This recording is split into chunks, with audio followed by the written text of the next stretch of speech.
it's a beautiful Sabbath because it's raining. There shall be showers of blessing. That's right. Oh.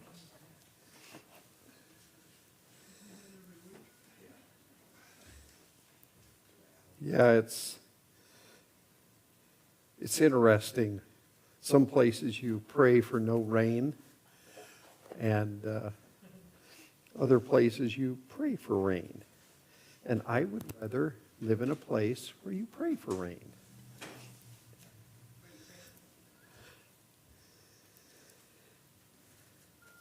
Well, how many of you had a good week? A busy week? It's always too busy now. Hey, you're retired. You know, my brother used to ask me, he retired 6, 7 years before I did, and he's 6 years younger. And I always told him, at least I get 2 days off. Well, when you retire, you don't get any days off except Sabbath. And yeah, because you're always busy. You're always doing something. And it may not be for monetary gain, but you're busy. Well, should we bow our heads? Father in heaven, we thank you for this beautiful Sabbath day. We thank you for the rain. It's just what we needed. We ask that you be with us this morning. Send your Holy Spirit to be with us as we study. We ask this in your name. Amen. Well, last week we were talking about how the Israelites came out of Egypt and crossed through the Red Sea and, all the miracles that went on. And I always wondered about what if we saw those kind, or recognized. I think there are still miracles happening. I think we're saved from a lot of things that we don't know about. Calamities, yeah. And so, but the Israelites saw these things. They saw the hand of God. They saw the pillar of fire and the pillar of smoke. And they saw the Red Sea parted. And they saw the Egyptians taken care of. And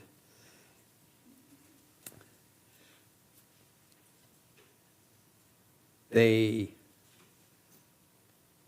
still were kind of stubborn. And they couldn't recognize the gifts of God. Yeah, I was reading ahead this morning, way ahead, and I'm over in Numbers. How long did the Israelites wander in the wilderness? 40 years.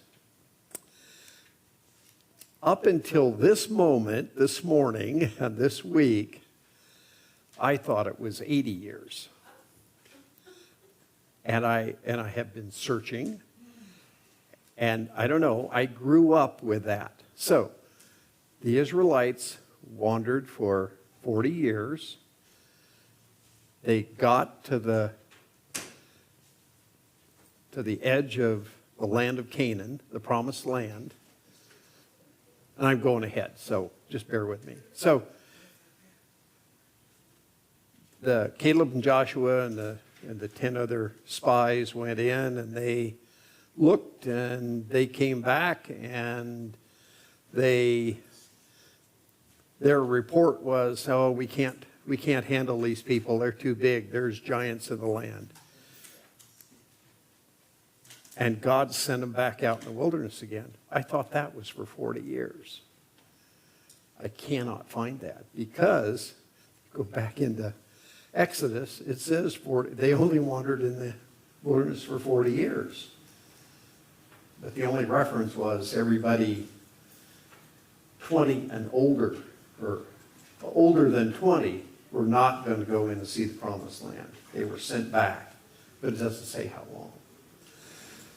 So I learned something this week, but it was only 40 years, as far as I can tell right now. You're thinking of Moses being 80. Well, it says he was 120 when he died. He was 80 when he went to Egypt, and 40 years.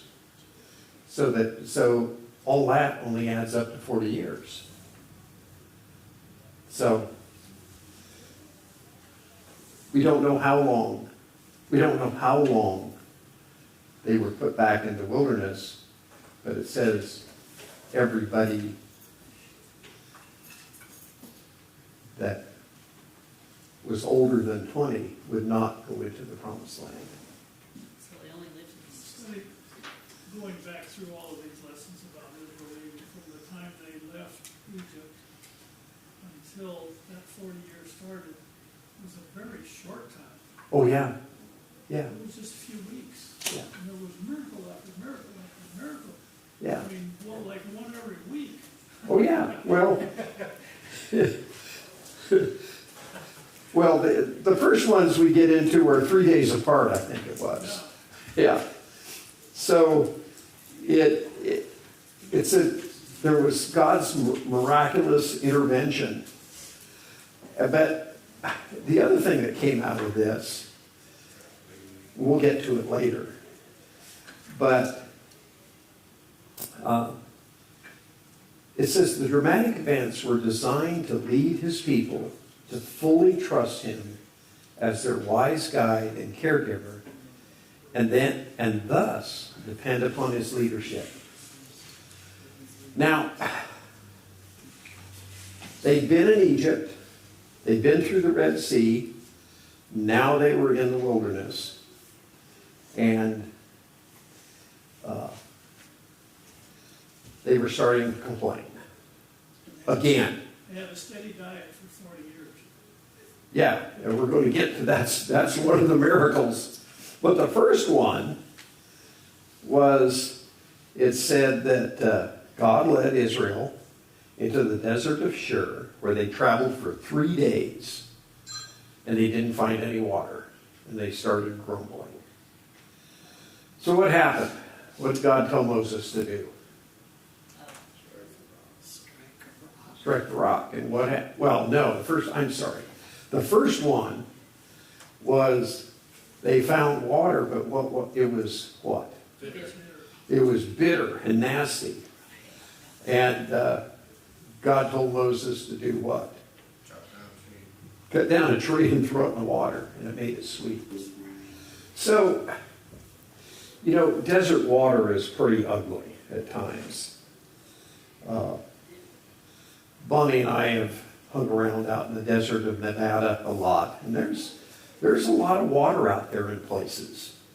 You're driving along and you don't see it, and you get out and walk, and we came across a spring where it came out of the hill, came down, it went into a big marsh, and then it narrowed up into a little stream. We found some most beautiful flowers out there that were growing in this terrible, nasty, hot, dry, alkali flat. And those flowers were supposed to be up in the high alpine, but they're in the low desert. So there's this water, but you couldn't drink it. It was so full of alkali and nasty. And so I kind of imagine that's what they ran across out there, was this nasty water. But they grumbled. And they forgot what God had just done for them. But it said God cared for Israel like a loving parent. So think back on that. Do you give up on your kids? You don't give up on your kids. They try you, but you don't give up on them. And you keep trying and going on. So, let's turn your Bible. Well, just get your Bibles into Exodus 15. And we'll start with verse 22. And just, we're not going to read it, but you can follow along. But at Exodus 15. And these passages have 5 different narratives in them. Sorry, what? There's 5 different stories in this Exodus 15, 22 through Exodus 18, 27. There were 5 different stories in there.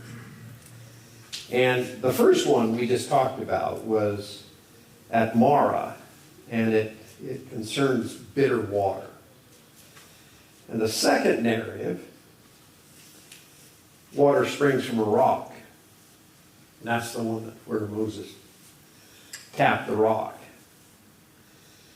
And then the last 3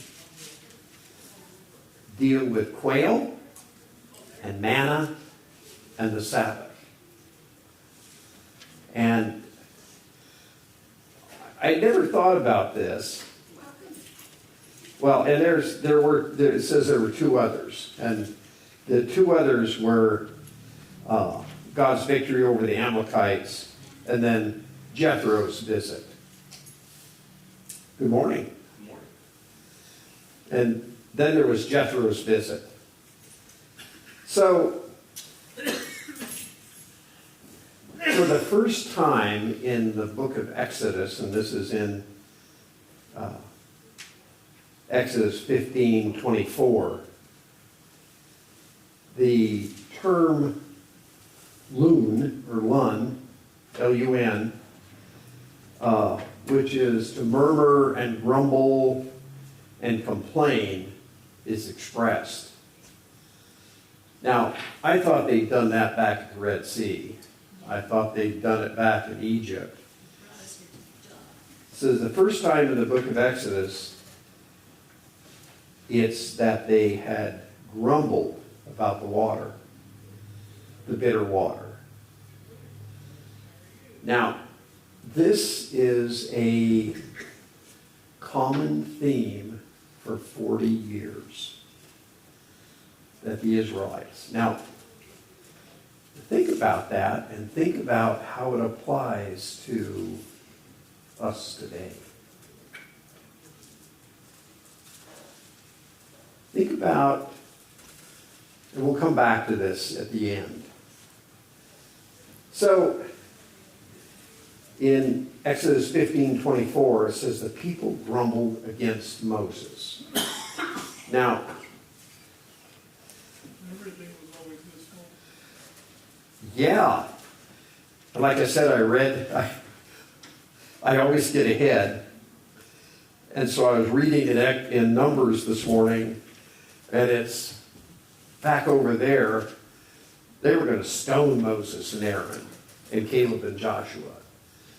And it was like, whoa, they were getting pretty violent in their actions. So it says that this grumbling continued all the way through their wilderness experience. But Parents to children to Yeah. But what did God do? About grumbling. He kept giving them. Yes. He kept giving them. And then later in the narrative,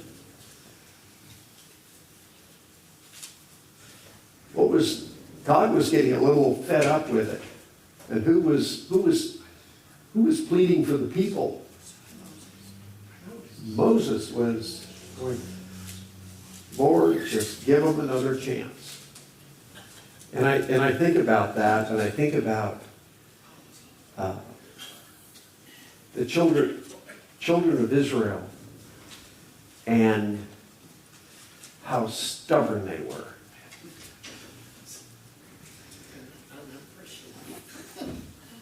Unappreciative. Actually, you think about it, Moses had come a long ways in his growth. Yes. Long ways. He was no longer out there ready to kill people. That 40 years, God gave it to him, I think, well, at least he used it to mellow him down, to not think that he had to do everything, but trust in God. Yeah. That was his Midian years too.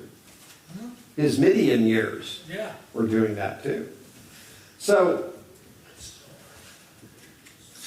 we have the thing about, the rock, water coming out of the rock.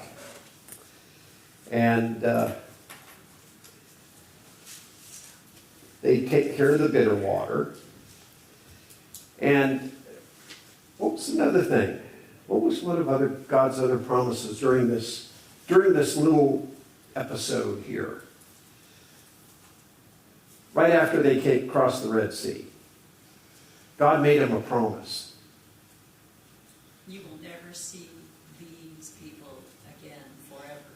Well, but think about all those people wandering in the desert. What would happen if you took a couple million people today And their water bottles. and their water bottles and just started trekking east from Bend east along Highway 20? Wow. How are you going to get that many people, first of all? Well, first of all, you take the population of the Portland area and you get over the hill here, and then you truck them out, send them out east along Highway 20, and So, He promised no diseases. he promised no diseases. Now that's something, that's a major thing in itself. How many times can you take people and group them together, large amounts of people, diverse, children to aged parents and grandparents, and trek them out like that and 2 months. not have medical problems? Wow.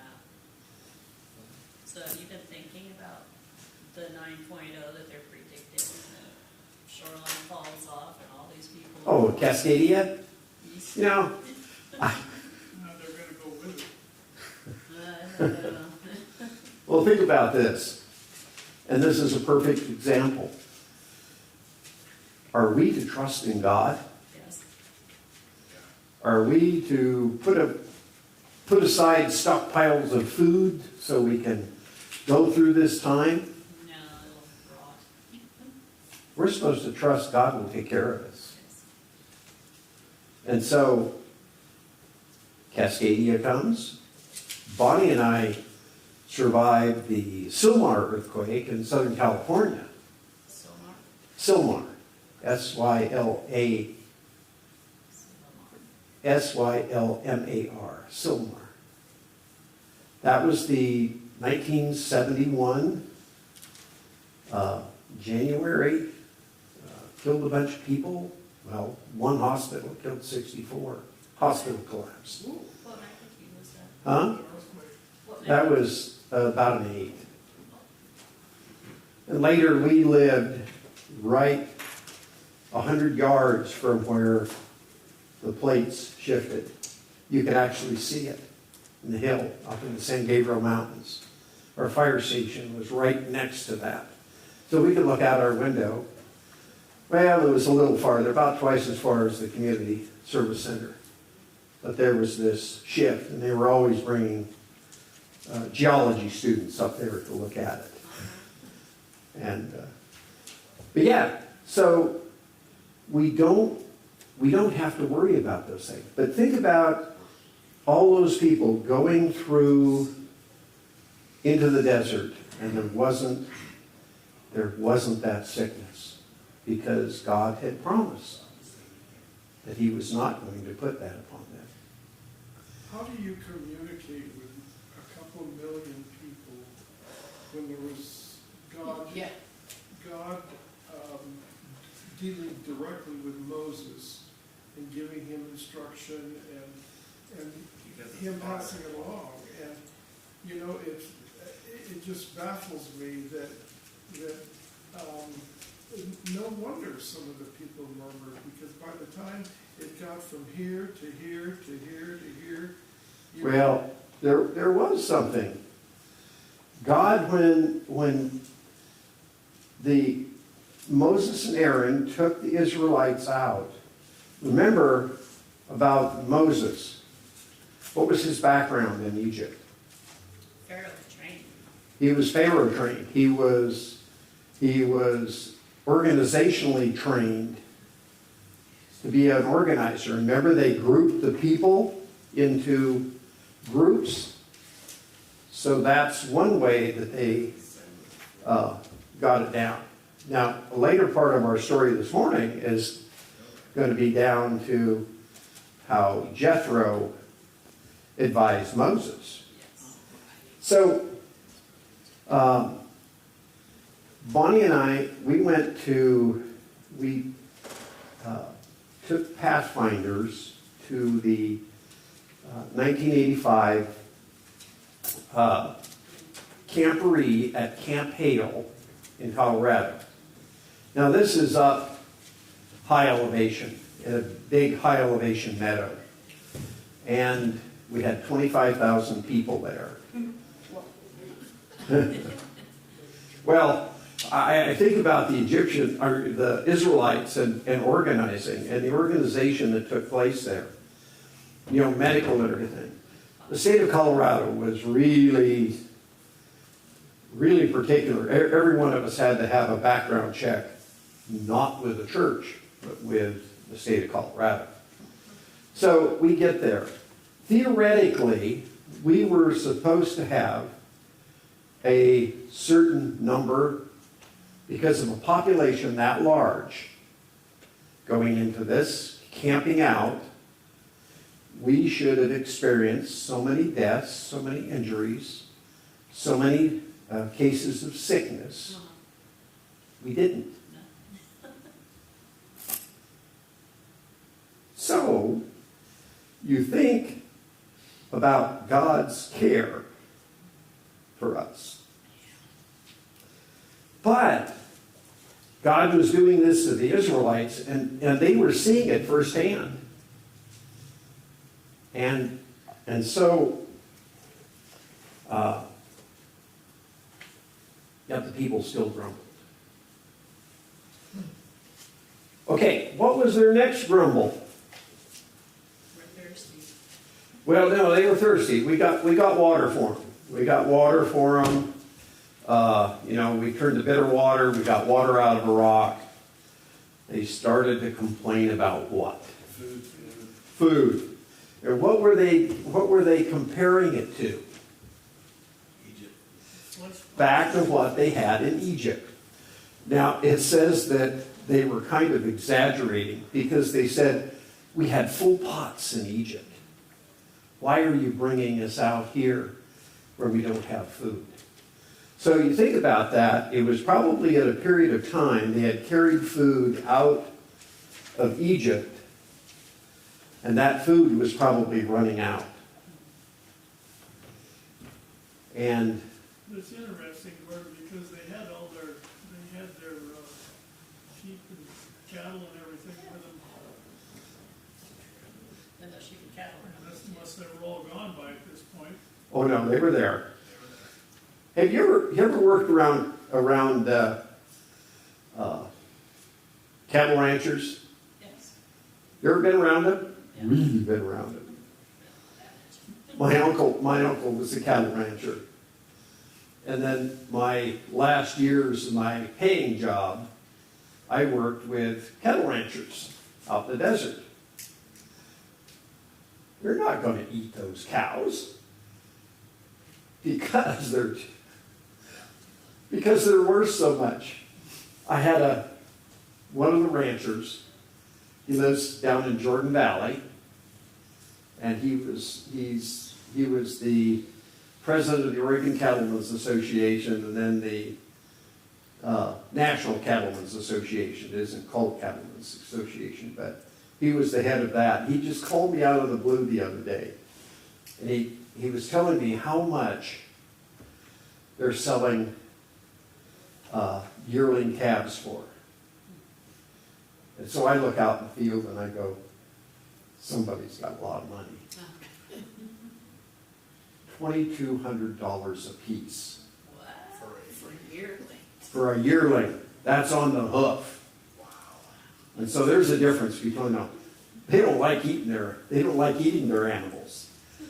And the same thing when I went to Africa, in the country of Botswana, their wealth is measured by how many cattle they have. They don't eat their cattle. They love their cattle, but they don't eat their cattle.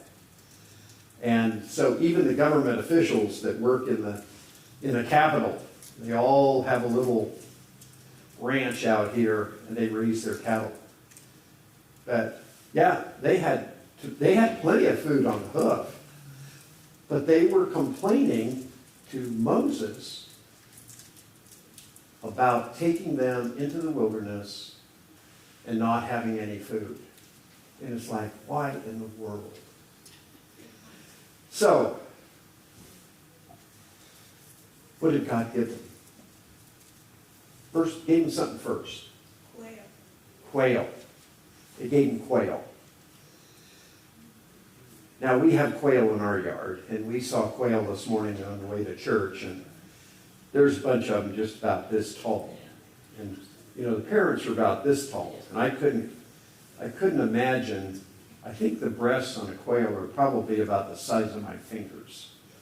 How could they eat very much off a quail? Anybody eaten quail? Yes. You have? Yes. How much is there, Doug?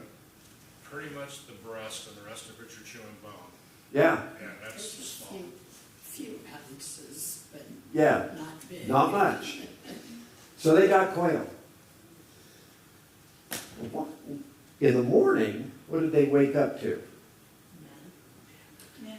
But what did it look like to them? Coriander seeds. Coriander seeds, yes. It looked like coriander seeds. Now, have you ever seen a coriander seed? They're just little balls, about 1/8 inch, about the size of coriander seeds. And so what happened? Anybody know the story of manna? So they found the manna in the desert. They were instructed by Moses, because Moses was instructed by God, that when the Sabbath day comes, they're not to collect anything, because just before the Sabbath day, they're going to have a double portion. What happened is, first time, they didn't listen, and they went out on the Sabbath day to try and collect something, Right? and they found nothing. Yeah. What did it taste like? Honey. Wafers made with honey. So it was rather sweet. You alluded to something, but what was its shelf life? Until the sun, Someday What was the shelf life of manna? until the sun came up. What's that, Doug? Until the sun came up. Till the sun came up. And what did it do? It melted. So they could collect, they were instructed to collect only what they would use that day and no more. What if they got greedy? It would rot. Yeah. Is that the same as breeding worms? I mean, Yeah. it said bread worms. Yeah. If you ever see rotten food and worms getting into it, it's pretty gross. So,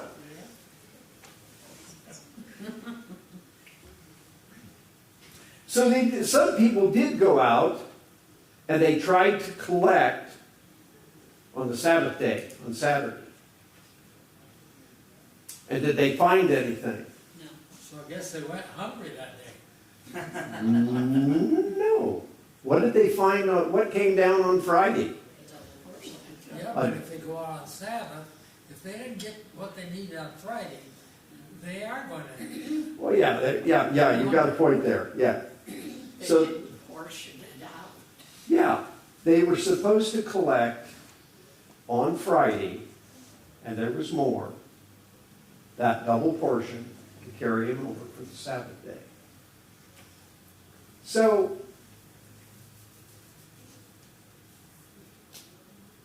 what's the story here? There's two parts to this. Listen and obey. One is God provided for their hunger. How long did he provide for their hunger? The entire time. The entire time.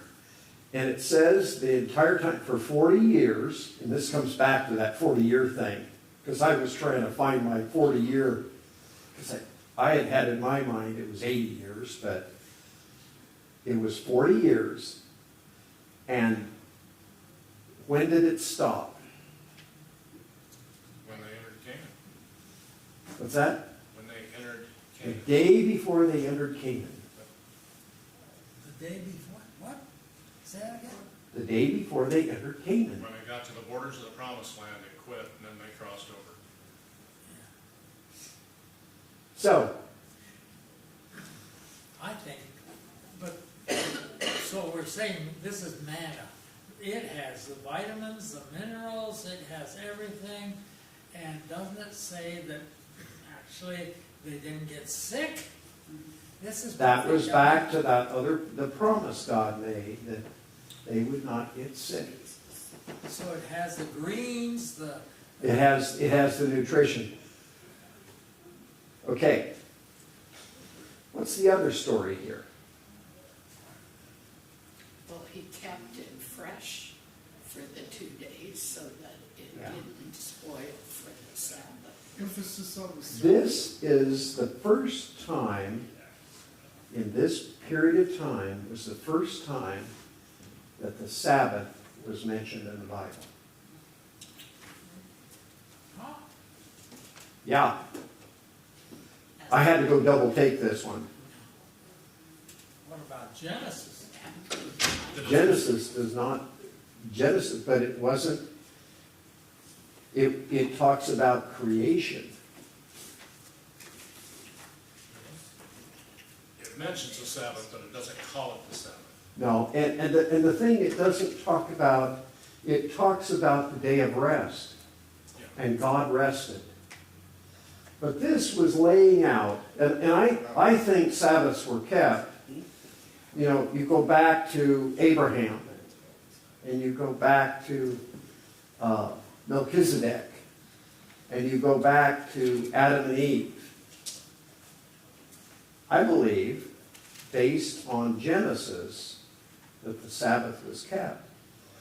And why is it first mentioned at this time? Where had these people been? Egypt. They'd been in Egypt. How long had they been in Egypt? 400. 400 years. About 430 years. So, if they had lost touch with their God, and all they'd been exposed to was the gods of Egypt, they're retelling, this was an example to show God's care for the Sabbath day, his emphasis on the care for the Sabbath day. So how did he demonstrate it? He demonstrated it by his giving of the manna how we're supposed to collect it on Friday and prepare for the Sabbath. And at the Sabbath, we are taken care of what we collected on Friday. So there was kind of a powerful message there, and an example to the Israelites of how God placed an emphasis on Sabbath worship and the day of rest. He did it for all of those years before they got to the promised land, so they should have learned by then the importance of the Sabbath. That's right. So then they later, and this will be later in the lessons about the tabernacle but I thought it was interesting that this was an example. If you look in Exodus 16:23.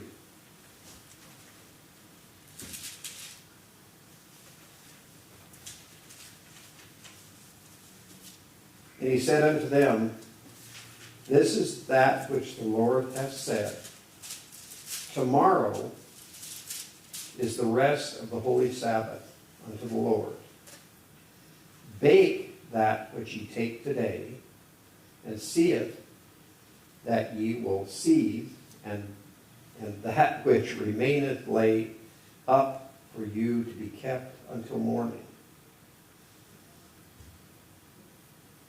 And then it goes on to say, in verse 25, Moses said, eat that today, for today is the Sabbath unto the Lord. Today you shall not find it in the field. 6 days shall ye gather it, but on the seventh day, which is the Sabbath, in it there shall be none. So God set up for the Israelites the process of keeping the Sabbath and being prepared for the Sabbath. And one more thing with manna, which is kind of impressive.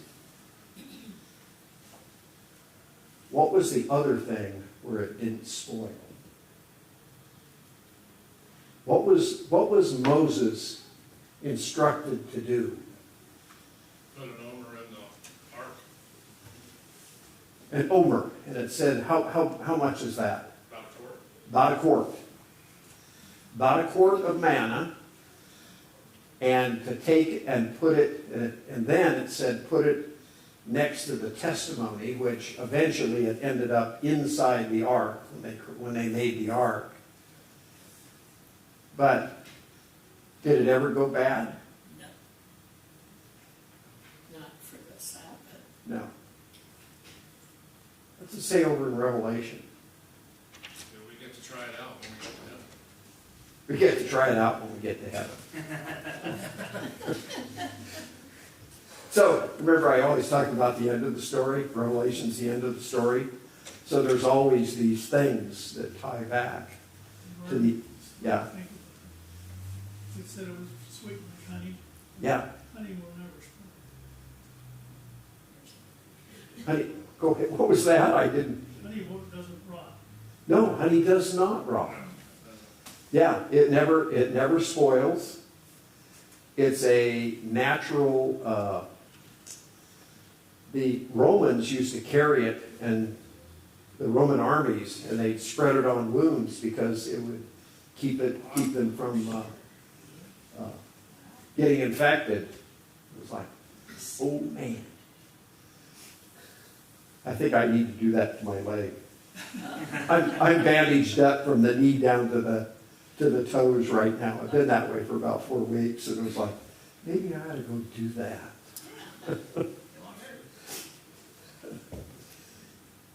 So, this whole thing about the murmuring and then God giving quail and manna, but this underlying story brings out the importance of the Sabbath day. So, it's fun to, I learn new things every week. And it says, if you go look in Hebrews, and this is in Hebrews 4, 7 through 10.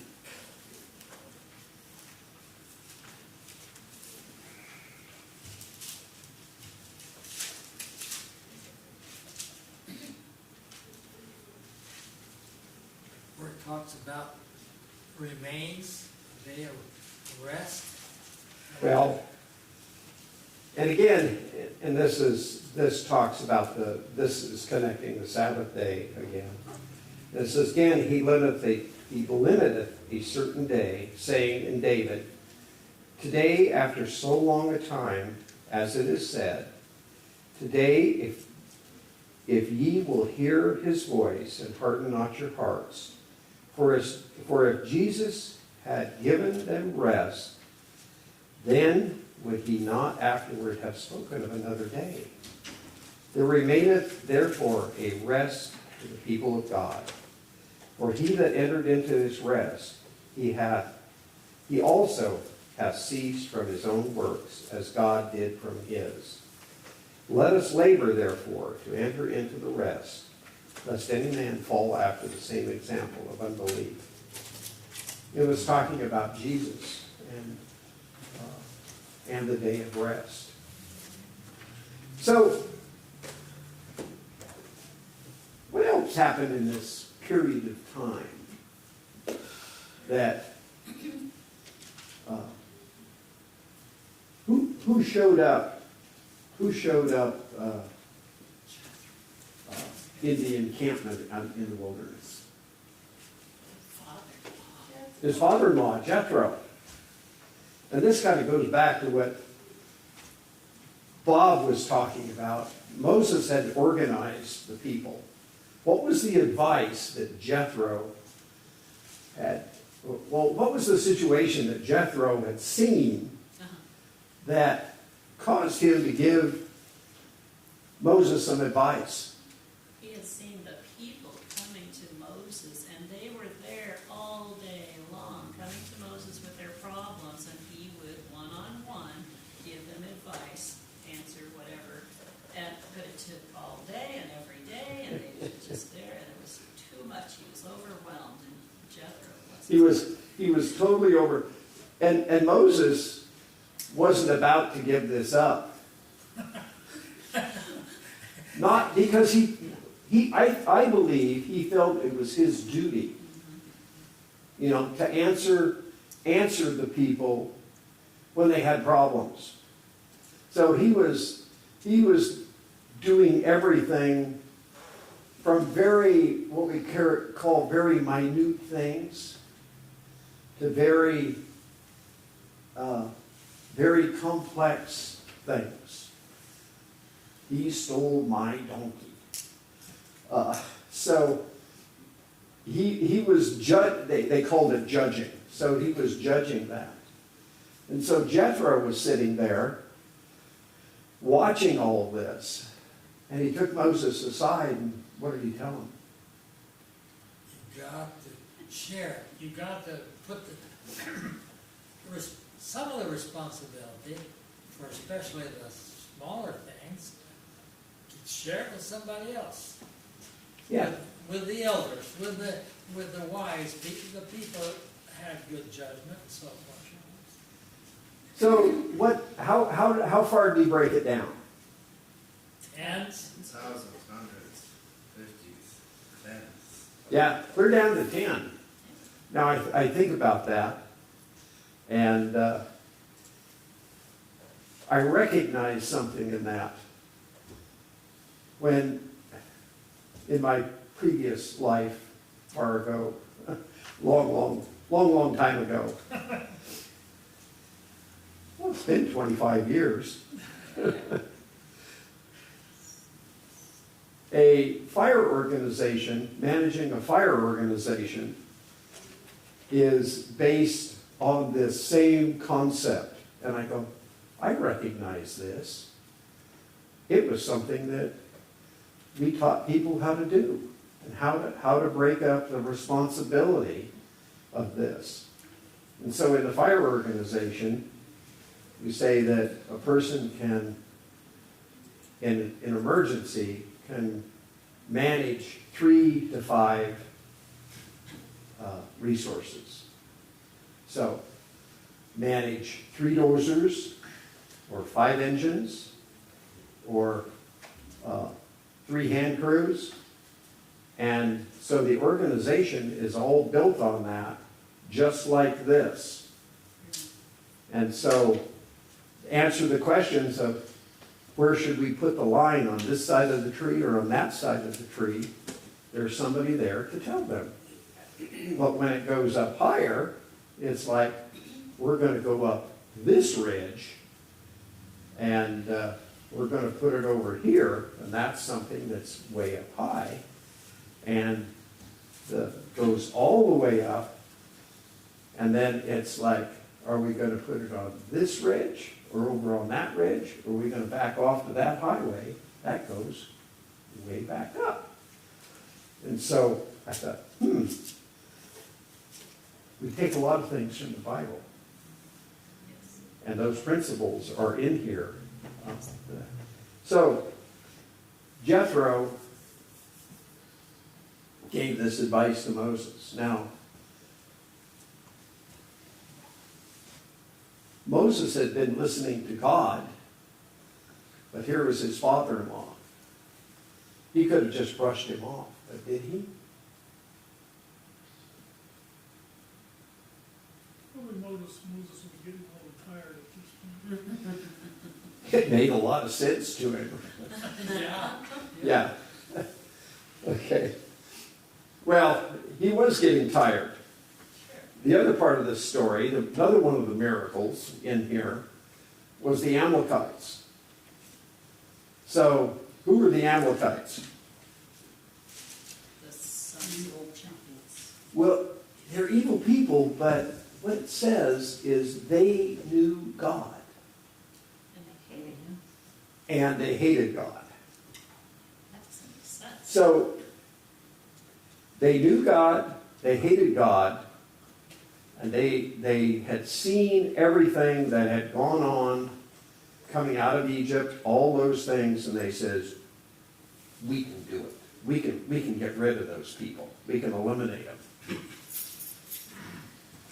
So, what happened? They got eliminated. But what did Moses give the orders to do? Go fight. Go fight. And he defined how many people were going to go fight from which tribe. And what happened when Moses was up on the hill? Well, his arms got tired, His arms got tired. and he put them down, and they began to lose. But then when he put his arm up, they were winning, and so they had to hold his arms up. So, yeah, Aaron and I think it was Joshua, Joshua and Hur, H-U-R. yeah, held the arms up. No, Joshua was leading the army That's in right. battle. That's right. It was Joshua's down there. So it was Aaron Aaron and her. and Hur. Yeah. Yes. So, the Israelites had all these examples of God's leading. They got water. They got food. They got food for 40-some years, for 40 years. And then medical insurance. Medical insurance. And their clothes never wore out. And their clothes never wore out. They had family insurance. Yeah. They did. Social security. Ah. They had social security. But you think about that and the care of these 2+ million people and animals. It was amazing. And those people were living it every single day. What I think. So now, because they distrusted God, they wanted to go back to Egypt at that particular time. So therefore, God says you got to go back into the wilderness and you'll die off. But then it says that you didn't have any diseases. So were they kind of like Moses, they'd come up to a certain day? And, Well, this is a future lesson we're going to get to. But when they got up to the border of the Promised Land, and the 12 spies went in to look, yeah, and only 2 came back and said, hey, we can do it with God's help. And the other 10 said no.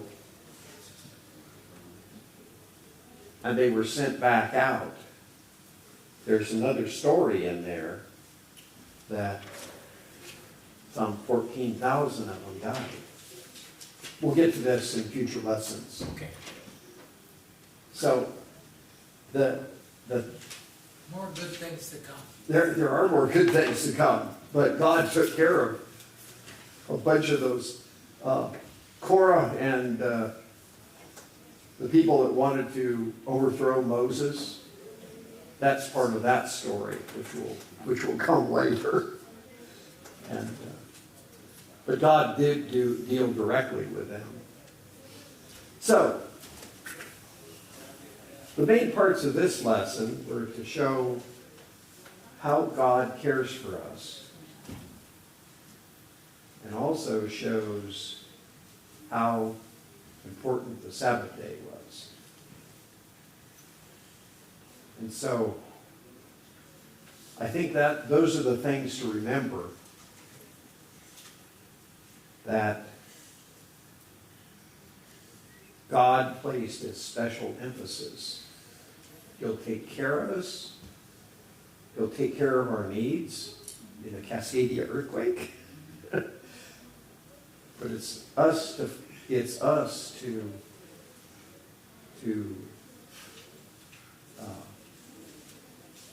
accept that help. You know, that's not like have faith. You know, if I've seen some people that, well, I don't need to work because God's going to take care of me. That's not what God says. I'm reminded of a text and looking towards heaven and what we're going to do. And it says that we're going to build our homes, we're going to tend our gardens, and there's a special thing in there. No other person, no man is going to take the benefits of our labor. So, God's expecting us to do our part, but have faith that He'll take more than what we can do. And I think we have to put our foot forward so He can bless us. our efforts. That's right. And I think that this lesson also teaches us that God had so much patience with the children of Israel. I mean, patience beyond our understanding. And that's a good example for us today, to be patient. Yeah. You know, patience is such an important thing in relationships and whatever it is that we're doing. And what a mighty God, what a forbearing individual. And the other thing is, as this unfolds, God sort of loses patience, and Moses pleads with God to take care of his people. Let's bow our heads. Father in heaven, we thank you for this lesson today. Thank you for your blessings. And help us to remember that you're there. All we have to do is ask and follow you and accept your grace and your favors. Be with us as we go into the service. Be with Chris today as he gives us a message. And thank you again for all your blessings. We ask it in your name. Amen. Amen. And thank you. Thank you.